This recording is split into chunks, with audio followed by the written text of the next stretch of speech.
Everyone, welcome back to my channel. और आज जो मैंने आप लोगों के साथ पार्ट 1 में जो मैंने बुक्स बताई थी, आज मैं पार्ट 2 में और अपनी बुक्स बताऊंगी और आप लोगों के साथ शेयर करूंगी हर एक पॉइंट ऑफ व्यू उसके रिलेटेड कि फर्स्ट रीडर्स के लिए कौन कौन सी बुक प्रेफरेबल है, जिनको फिक्शन पसंद है उनके लिए भी आज काफ़ी सारी बुक्स मिलेंगी। तो चलो चलते हैं। बुक्स हैं जो बची हैं, इसके बारे में एक एक करके मैं आप लोगों को बताऊंगी अभी। आज जो मैं बुक्स के बारे में आप लोगों को बताऊंगी वो बेसिकली कुछ मैथोलॉजिकल भी हैं, थोड़ी फिक्शन वाली रिलेटेड भी हैं, और उन दो बुक्स के बारे में भी लास्ट में बताऊंगी जो अभी मैंने रिसेंटली मंगवाई थी हम लोगों ने, और उसको अभी तक हम लोगों ने रीड नहीं किया। तो उसको हम लोग रीड करके फिर हम आपको बाद में उसका रिव्यू भी धीरे धीरे करके देंगे कि किस तरह की वो बुक थी, क्या था। ठीक है, तो सबसे पहले मैं आप लोगों के साथ एक बुक शेयर करना चाहती हूँ जो है रस्किन बॉन्ड की द ब्लू अम्ब्रेला। ये बहुत ही सिंपल और बहुत ही स्वीट बुक कह सकती हूँ। इसकी जो एक एक चीज़ है, एक एक लिरिक्स है, लिरिक्स तो बोल नहीं सकते, एक एक जो वर्ड है वो इतना ज़्यादा स्वीटली इसमें डिस्क्राइब की गई है स्टोरी। इसमें बेसिकली जो स्टोरी है पूरी तो आपको नहीं बताऊंगी क्योंकि आपका इंटरेस्ट इससे ख़राब हो जाएगा। तो इसमें ये बताऊंगी कि एक बहुत ही पहाड़ी विलेज जैसे होता है उसकी एक स्टोरी है। उसमें एक गर्ल होती है, उसको एक बाहर से एक इंडिविजुअल आता है, वो उसकी अम्ब्रेला वहाँ छूट जाती है तो वो उसको मिल जाती है। वो अम्ब्रेला बहुत सुंदर होती है, वो उसकी किस तरह से केयर करती है, आगे उसके साथ क्या क्या चीज़ें होती हैं उसके बारे में बहुत ही छोटी सी एक स्टोरी है। और जो फर्स्ट टाइम पढ़ रहे हैं, अगर उनको इंटरेस्ट जगाना है अपने आप में, तो उनके लिए बहुत अच्छी बुक है। ये बहुत ज़्यादा अच्छी बुक है और काफ़ी मतलब सस्ती भी हम लोग कह सकते हैं। 95 रुपीज़ की जस्ट ये बुक है। अमेज़ॉन से ही हम लोगों ने मंगवाई थी। और द ब्लू अम्ब्रेला बहुत स्वीट बुक है, मैं इसको ये बोल सकती हूँ। इसके एक एक वर्ड बहुत ज़्यादा स्वीटली डिस्क्राइब की गई है, पूरी की पूरी स्टोरी को आप लोग पढ़ सकते हो। एक ये हो गई। देन उसके बाद अगर हम लोग बात करें, अब मेरे पास बहुत सारी बुक पढ़ी हैं, तो हाँ, एक हम लोग बुक की बात करते हैं, the fault in a stars. ये आप लोगों ने, काफ़ी सारे लोगों ने इसकी मूवी भी देखी होगी, बट मैं आपको सच में एक चीज़ बताऊं, मूवी देखने के बाद और ये बुक रीड करने के बाद यू विल फील कि कितने सारे इंसिडेंसेस हैं जब हम उसको रील में दिखाते हैं या एक मूवी में दिखाते हैं तो वो चीज़ें रह जाती हैं, उसकी फीलिंग्स एक एक रह जाती हैं वर्ड की। तो वो जब आप रीड करोगे इसको पूरी बुक को, तब आप एक एक वर्ड को फील करोगे। तो ये काफ़ी ज़्यादा अच्छी बुक है। और इसकी जो पूरी की पूरी आप कह सकते हो वर्डिंग है या कुछ है, वो काफ़ी ज़्यादा इजी है। फर्स्ट टाइम जो है रीडर्स उनके लिए भी मज़ेदार होगी। पर कई लोग ऐसा प्रेफर करते हैं कि हम सीधे मूवी देख लें, बट मूवी और जब आप बुक में जाते हो, जब बुक की एक खुद की मूवी होती है उसमें जाते हो, तब आप बहुत डिफरेंस पाते हो। तो आप देखना, इसमें ज़रूर पढ़ना एक बारी, मैं ये बोलूँगी। नेक्स्ट है हमारे पास कौन सी वाली दिखाऊं आप लोगों को? हाँ चलो, थोड़ी मैथोलॉजिकल बुक पे जाते हैं। ठीक है, तो ये ऐसी रावण जो बुक है, रावणा भी हम लोग बोल देते हैं अगर इंग्लिश में बोलना हो, बट ये रावण जो बुक है ये अमीश त्रिपाठी जी की बुक है और ये काफ़ी ज़्यादा अच्छी बुक है। इसकी जो लैंग्वेज है वो काफ़ी ज़्यादा इजी। अगर आप लोगों को कुछ फिक्शन से रिलेटेड पढ़ने का मज़ा आए, एक तरह की फिक्शन वाले करेक्टर्स बताए गए हैं इसमें। जो रावण का करेक्टर बताया गया है, जैसे हम लोग अपने इंडियन सोसाइटी में, हिंदू कल्चर में ये सोचते हैं, हर एक के साथ एम्पैथी रखते हैं, उसी टाइप का थोड़ा सा फिक्शनल करेक्टर ये भी बताया गया है कि रावण की क्या वीकनेसेस रही थी। वो अपने आप को सिर्फ ये नहीं समझता था कि मैं स्ट्रांग ही हूँ, तो इसमें ये भी बताया गया कि कौन कौन सी उसकी वीकनेस रही थी। और किसी भी रिलीजन को या फिर किसी भी चीज़ को उसने हर्ट नहीं किया राइटर ने जब वो लिखा है कि ऐसा ही कर दिया हो, कि मतलब बिल्कुल ही डिफरेंट ही कर दिया हो, या फिर कुछ और एस्पेक्ट से उसने अपने एस्पेक्ट से रावण का पूरा करेक्टर बताया है फिक्शनल वे में। और एक एक वर्ड जो उसका है, एक एक डिस्क्रिप्शन जो उसकी है, जो उसकी सोच है, वो इस तरह की इतनी अच्छी है, मैं बोल सकती हूँ कि आपको बहुत मज़ा आएगा इसको पढ़ने में। आप एक बार ट्राई ज़रूर करना अगर आप फर्स्ट रीडर्स हो, अगर आपको इस तरह के फिक्शनल कैरेक्टर्स पढ़ने पसंद हैं।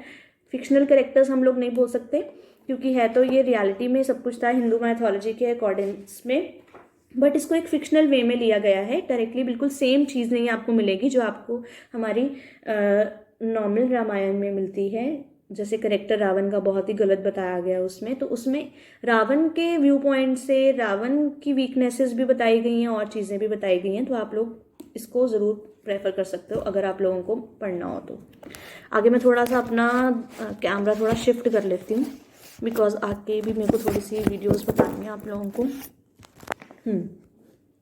तो एक है सीता। जैसे रावण थी उस तरह से सीता जी की पूरी बताई, और सीता को इन्होंने as a warrior of Mithila बताया है। और ये बहुत ही यूनिक चीज़ है कि हम सीता जी को एक वुमेन की तरह ही सिर्फ देखते थे, एक वॉरियर की तरह हम लोगों ने कभी इनको सोचा नहीं है। तो एक बहुत ही फिक्शनल कैरेक्टर, बहुत ही स्ट्रॉन्ग वुमेन की तरह इसमें डिपिक्ट किया गया है सीता जी को, उनकी थिंकिंग को, उनकी पावर को। तो वो सारी की सारी जो चीज़ें हैं वो इसमें डिस्क्रिप्टेड हैं, और किसी भी रिलीजन को हर्ट नहीं किया गया, और बहुत अच्छी तरह से इसको डिस्क्राइब किया गया। तो फर्स्ट टाइम रीडर्स के लिए बहुत अच्छी बुक है, अमेजोन पे अवेलेबल है, तो आप लोग इसको चेकआउट कर सकते हो। नेक्स्ट देखते हैं। नेक्स्ट हमारे पास बुक है राम जी की भी। अब हमने सीता जी की बुक पढ़ ली, रावण की बुक पढ़ ली, अब राम जी की भी पढ़ लेते हैं। तो वही फिक्शनल कैरेक्टर्स और साथ में बहुत ही फिक्शनल वे में स्टोरी को डिपिक्ट किया गया है। राम जी को एज एन इंडिविजुअल देखा गया है, उनकी क्वालिटीज़ को डिस्क्राइब किया गया है, उनके अंदर क्या क्या फीलिंग्स रही थी उसको डिस्क्राइब किया गया है। बहुत ही इजी डिस्क्रिप्शन है, बहुत ही इजी लैंग्वेज से किया गया है, और ये आई थिंक सो आप लोगों को सिर्फ इंग्लिश में नहीं और भी लैंग्वेजेस में अवेलेबल मिल जाएंगी। शायद कन्नड़ में भी अवेलेबल है और हिंदी में भी अवेलेबल है। तो आप लोग इसको चेकआउट कर सकते हो अगर आपको पढ़ना हो, फर्स्ट टाइम रीडर, तो बहुत ज़्यादा मज़ा आता है। अगर आप अपने रिलीजन से, या फिर अगर आपको हो कि मुझे ये रिलीजन में डायरेक्टली सेम चीज़ें तो नहीं हैं बट थोड़ी फिक्शनल हैं, तो कोई फीलिंग्स को तो किसी की हर्ट नहीं किया गया, तो बहुत ज़्यादा अच्छी और अमेजिंग बुक्स हैं। फिर है हमारे पास द ओथ ऑफ द वायुपुत्रास। अब वायुपुत्रा आपको पता होगा कौन है, ये मैं आप लोगों के लिए रख देती हूँ इसको, कमेंट सेक्शन में बताना वायुपुत्र कौन है। हनुमान जी हैं वैसे, ठीक है। अब मैं आप लोगों को बता देती हूँ। तो उनके बारे में सारी डिस्क्रिप्शन है, और भी बहुत सारी इन्होंने मिक्सचर सारा का सारा दिया हुआ है। ये सारी ट्रायोलॉजी है बेसिकली, 3 बुक्स की ट्रायोलॉजी है, 3 बुक्स हैं, उसमें सारी की सारी जो स्टोरीज हैं वो डिपिक्ट की गई हैं फिक्शनल वेज में, और एक एक करेक्टर को बहुत ही अच्छी तरह बताया गया। और इसको पता है पढ़ना भी बहुत ज़्यादा इजी है फर्स्ट टाइम रीडर्स के लिए, क्योंकि इसमें करेक्टर्स जो होते हैं ना, इतनी मोटी बुक है, ऑब्वियसली हम लोग कई बार क्या होता है भूल जाते हैं कि कौन सा करेक्टर कहाँ पर था। तो उसके लिए उन्होंने पूरे फर्स्ट पेजेस पे ही सारी डिस्क्रिप्शन दे दी गई है कि ये करेक्टर्स हैं, इनका ये इन्फ्लुएंस है, ये पूरा का पूरा बहुत ही इजीली डिस्क्राइब किया हुआ है हर एक चीज़ को। तो आपको इजी होगा इसको पढ़ना, बहुत मज़ेदार है बुक्स ये वाली। नेक्स्ट है हमारे पास नाग के जो सारी मैथोलॉजिकल चीज़ें हैं उनके बारे में पूरी की पूरी डिस्क्राइब किया गया है, एक एक चीज़ को विदाउट हर्टिंग एनी रिलीजन। बहुत इफेक्टिव बुक है, बहुत ईजीली आप लोग मतलब इसके वर्ड्स को पढ़ सकते हो। नेक्स्ट है हमारे पास इमॉर्टल्स ऑफ मेलुहा। तो ये शिव जी की बुक है बेसिकली। तो शिव जी के बारे में इन लोगों ने बताया है एज एन इंडिविजुअल, और उनकी फिक्शनल कैरेक्टर को लेके एक अलग से ही स्टोरी बता दी है। वो बहुत ही मज़ेदार लगती है पढ़ने में, अगर आप लोग देखोगे इसको ट्राई करना है एक बारी। ओके, नेक्स्ट वी हैव फिर नेक्स्ट हमारे पास है कृष्णा योगेश्वरा। इसमें बहुत ही अच्छी डिस्क्रिप्शन की गई है कृष्णा जी की करेक्टर की, और इसमें एक एक छोटे छोटे चीज़ों का रीज़न बताया गया है। जैसे काफ़ी सारे लोगों के माइंड में होता था कि कृष्ण जी ने इतनी सारी शादियाँ क्यों की, ये सब कुछ चीज़ें जो रीज़न उसके पीछे रहते हैं, हमारे माइंड में कई बार लगता है कि ये हमारे मॉडर्न अभी जो कल्चर चल रहा है उसके अकॉर्डिंग्स पे से एक से ज़्यादा शादी तो गलत थी या फिर कुछ था। उस टाइम पे क्या चीज़ें हुई थी जिसके कारण उनको करना पड़ा था, उसके बारे में। फिर छोटे छोटे इंसिडेंसेस जो हैं बहुत ज़्यादा ईजियर वे में, बहुत ही ज़्यादा कह सकती हूँ कि इसकी जो लैंग्वेज है वो काफ़ी ज़्यादा ईजी है, तो पढ़ने में मज़ा आता है। तो यही अलग अलग वे में बताया गया है, और ये जो 2 बुक्स हैं ये अलग अलग कृष्णा जी को ही डिस्क्राइब करने के लिए हैं। और एक में द ट्रूथ ऑफ विशनेस है, और द डाइस ऑफ कुटिल धर्मा इसके बारे में है। तो ये दोनों बुक बहुत ही ज़्यादा सही कह सकती हूँ, ये भी एक ट्रायोलॉजी है, और काफ़ी मज़ा आता है आपको पढ़ने में। अगर आप एक चीज़ पढ़ते हो तो आपको दूसरे में होता है कि मुझे ये चीज़ भी पढ़नी है। ठीक है। उसके बाद में एक मेरे पास बुक है अनब्रेकिंग इंडिया।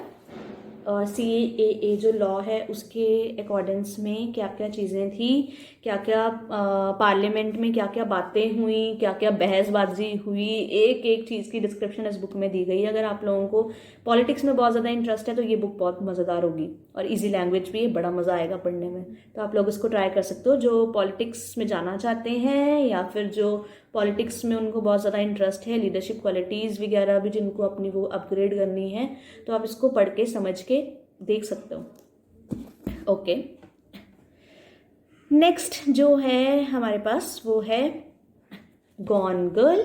इसकी आपने आई थिंक सो मूवी भी देखी होगी। आई डोंट नो कि आपने प्रॉपरली इसकी मूवी देखी है कि नहीं, बट बुक का डिस्क्रिप्शन तो मैं हमेशा से बोलती हूँ कि पिछले पार्ट में भी शायद बताया था कि डिफरेंट ही बिल्कुल रहता है इस पार्ट में भी। तो गॉन गर्ल जो बेसिकली एक ऐसी स्टोरी है, दो साइड्स की स्टोरी है। एक हस्बैंड एंड वाइफ है, इनका हस्बैंड का कुछ चीट कर रहा होता है उसके केस में, तो वो अपना मर्डर प्लान करती है किस किस तरह से, उसके बारे में पूरी स्टोरी है। बहुत ही ज़्यादा मज़ा आता है कि आपको मिस्ट्री लगी रहेगी, यार क्या था ये, क्यों ऐसा हो रहा है, क्या हो रहा है। तो बहुत मज़ेदार स्टोरी अगर आप पढ़ना चाहते हो। इसकी जो लैंग्वेज है वो भी ठीक ठीक है, इतनी ज़्यादा डिफिकल्ट भी नहीं है, तो आप गो थ्रू कर सकते हो। बट फर्स्ट टाइम रीडर्स के लिए I do not recommend this book. अगर आप पढ़ते हो, अगर आपको थोड़ी मिस्ट्री अगर पसंद है तभी पढ़ना, बहुत मज़ा आएगा। नेक्स्ट है हमारे पास अरुंधति रॉय जी की the God of small things. और ये एक बहुत ही प्यारी एक स्टोरी है जो एक ब्रदर और सिस्टर की है। बहुत अच्छी है कि वो आपस में एक दूसरे को, आपको लगेंगे बड़े हेटफुल मूड में हैं, बट वो किस तरह से जो उनकी फीलिंग्स एक दूसरे के लिए बहुत प्योर हैं, एक दूसरे के बारे में इंडिविजुअली बहुत अच्छा अच्छा सोचते हैं, उसके बारे में पूरा डिस्क्राइब किया गया है और बहुत अच्छी बुक है। आई थिंक सो ये शायद हिंदी में भी अवेलेबल हो, प्रॉपरली मुझे इसके बारे में नहीं पता कि हिंदी में अवेलेबल है कि नहीं। ये तो मेरे पास इंग्लिश का ही पड़ा है अमेजोन से, ये वाली बुक भी।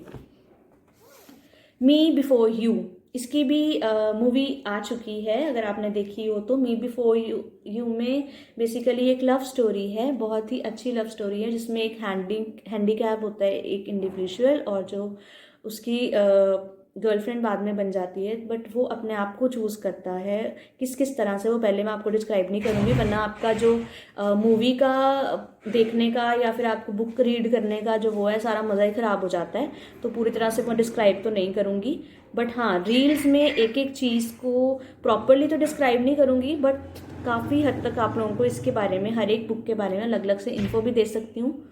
तो अगर आपको जानना हो उसके बारे में, कौन सी बुक के बारे में, तो आप कमेंट सेक्शन में लिख के मुझे बता सकते हो कि किस बुक को मैं सबसे पहले करूँ या क्या करूँ। ठीक है, ओके।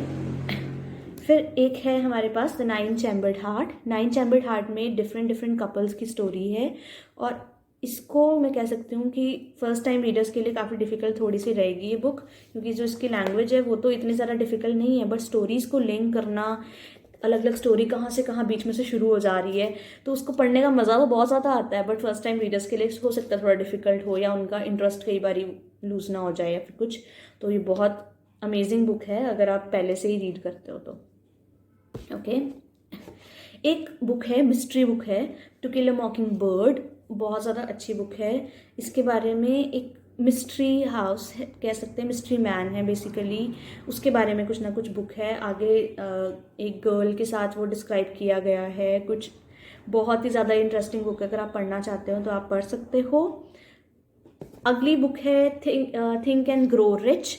तो अगर आप लोगों को लगता है, इसमें मेथड्स हैं बेसिकली बताए गए कि किस तरह से हम लोग एप्लीकेबिलिटी कर सकते हैं कई पॉइंट ऑफ व्यूज़ की अपने बिजनेस में, अपने भी कोई भी करियर ऑप्शंस में, और हम लोग रिच किस तरह से बन सकते हैं, उसके कुछ मेथड्स हैं। और एक काफ़ी लोगों को इंटरेस्ट में लाते हैं, बिकॉज हर एक को होता है कि मेरे पास पैसा हो, बट पैसे को एक अलग ही व्यू पॉइंट से देखना, वो इस बुक में डिस्क्रिप्शन है। और इसकी लैंग्वेज काफ़ी ज़्यादा ईजी है और मज़ा आएगा पढ़ने में अगर आप पढ़ना चाहो तो ये सारी बुक्स की कलेक्शन थी जो मैंने पार्ट 1 और पार्ट 2 में कंप्लीट की। अब मैं 2 बुक्स ऐसी बताऊंगी जो हमारे पास हैं अभी, बट हम लोगों ने अभी पढ़नी स्टार्ट नहीं की, तो उसके बारे में बताती हूँ। तो एक है प्रियंका चोपड़ा जोनस, अब बोल सकते हैं, इनकी बुक अनफिनिश्ड।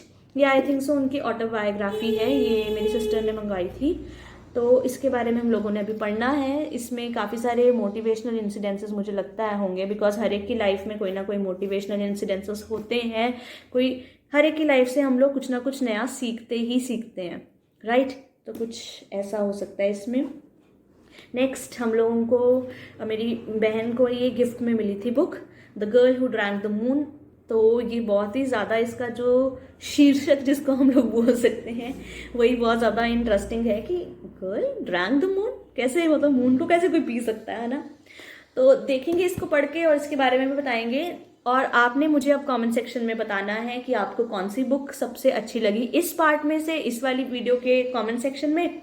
और आपके पास कौन सी अवेलेबल है बुक वो भी बताना, और आपको सबसे अच्छी बुक कौन सी लगी वो बताना, ठीक है।